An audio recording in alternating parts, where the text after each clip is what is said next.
Halo Moxmani semuanya, sepanjang tahun 2021 kemarin, kehadiran smartphone Infinix di Indonesia sudah mulai mendominasi.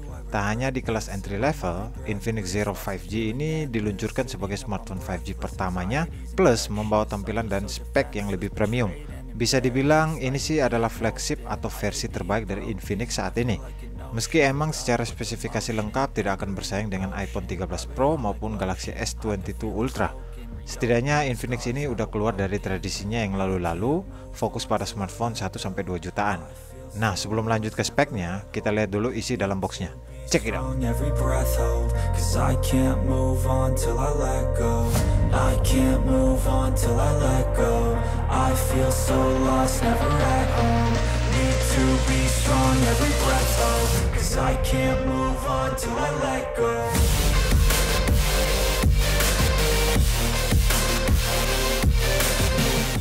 Dilihat dari tampilannya, desain Infinix Zero 5G ini terlihat stylish, namun kalau dilihat sekilas, ini sih mirip sama Oppo Find X3 Pro, terutama pada bagian modul kamera belakangnya, di mana tonjolannya ini dibuat terintegrasi dengan lekukan yang natural.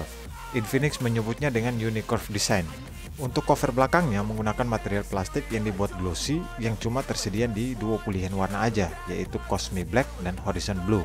Sedangkan berbeda dengan warna Skylight Orange ini yang punya material cover belakangnya menyerupai kulit jeruk gitu.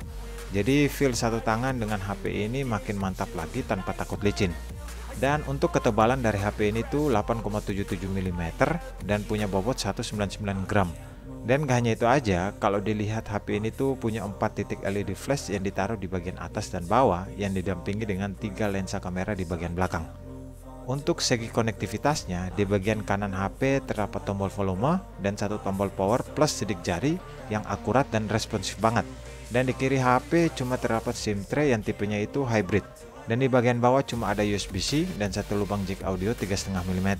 Pindah ke bagian layarnya, inilah yang membuat Infinix keluar dari tradisinya yang selama ini melekat dengan brand HP 1-2 jutaan dengan spek yang standar-standar aja. Nah, kali ini di Zero 5G datang dengan spek yang bisa dibilang mengalami peningkatan yang signifikan banget, yaitu datang dengan layar yang besar 6,78 inci dengan resolusi Full HD+. Untuk layarnya ini memakai panel dari IPS LTPS dan layarnya ini udah mendukung refresh rate tinggi di 120 Hz. Dan selain itu, untuk menunjang pemakaian di luar ruangan, layarnya ini punya kecerahan hingga 500 nits. Bicara soal desain layarnya, menurut saya bezel dari ini HP bisa dibilang nggak tebal-tebal amat, terutama di bagian samping dan atas. Ya, masuk kategori wajar lah. Dan untuk desain dari kamera pansolnya ini bisa dibilang diameternya ini yang lumayan besar. Overall nggak ada masalah lah. Hasil warna dari layarnya cukup lumayan tajam dan ini sih lebih dari cukup untuk keperluan gaming dan menonton film. Apalagi ditambah dengan refresh rate yang bisa diatur-atur kecepatannya atau di auto switch aja.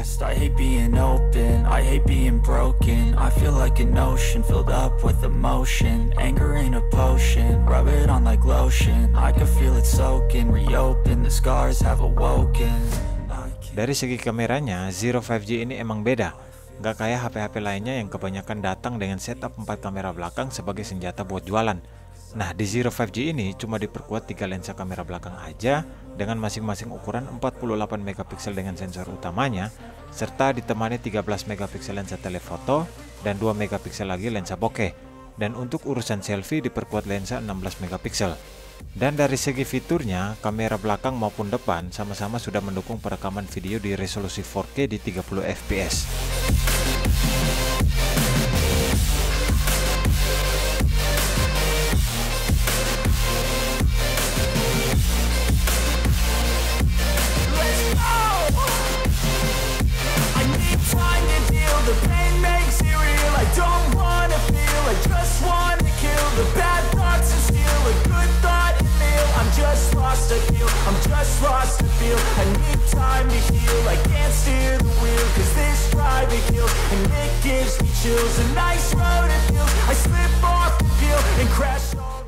Dan yang menjadi faktor yang paling saya suka banget yaitu dari segi performa.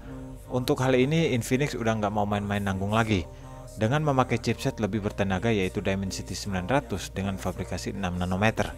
Serta ditemani RAM 8GB LPDDR5 yang ngebut dan internal 128GB.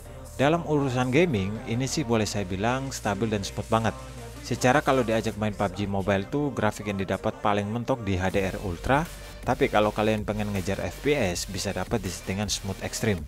Nah, skor Antutu yang didapat juga lumayan gede, yaitu di kisaran 480.000.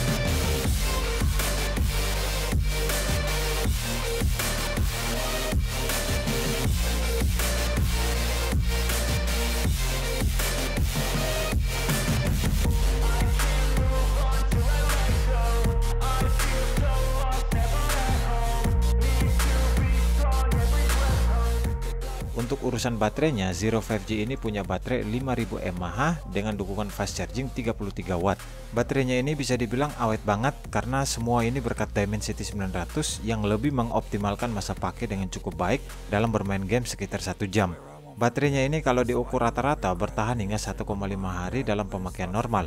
Untuk pengisiannya butuh dari 0 sampai 100 tuh makan waktu 1,5 jam. Overall, HP ini tuh menonjol banget dari performa keseluruhan. Respon cepat, baterai yang tahan lama, punya desain yang ramping, dan performa gaming yang bisa diandalkan, apalagi kalau diajak kerja berat seperti edit video atau apalah itu. Pokoknya mantap banget deh HP ini. Tapi kalau kalian pengen ngejar dari segi fotografi, mungkin HP ini bisa dibilang bukan pilihan buat kalian. Oh ya, HP ini tuh dibanderol dengan harga globalnya itu di kisaran 4 jutaan untuk versi tertinggi. Ya ini sih saingan banget dengan Realme 9 Pro Plus yang kita udah pernah ngulas di video kemarin. Oke, segitu aja dulu video kali ini. Volkin di sini. Ciao.